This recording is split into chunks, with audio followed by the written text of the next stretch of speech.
ვინც ღვთის სიყვარულს მიაღწია, მას აქ ყოფნა აღარ სურს. აღარ სურს, იმიტომ რომ აქ ისეთი ძვირფასი რამე აქვს. გარეთ იყურება, ვერაფერს ვერ ნახულობს ისეთ კარგს, რომ აქედან გაიყვანოს, აქ ღმერთი ყავს. ორი რაღაცა მაქვს, ეს კარგია, ეს ცუდია. თუ კარგს დავინახავ ჩემში, ეს ცუდი აღარ მინდა. ორი ჭიქაროა და ერთი შხამია, მეორეში არა. ორივე ერთნაირია. გეუბნებიან დალია. იცი რომ ერთი შხამია, ხო რა დღეს ჩავარდები? ეს თუ ეს, მაგრამ თუ იცი რომელშია შხამი, ჩვენი ყოყმანი დასრულდება, როგორც კი ღმერთს საკუთარ თავში დავინახავ.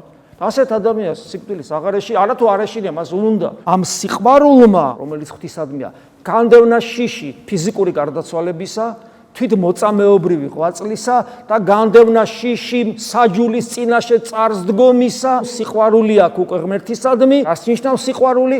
ორი პიროვნების ერთობას. ეს ერთობა უკვე შემდგარია. უკვე დროის ამბავია, უნდა გარდაიცვალო და ეგ არის.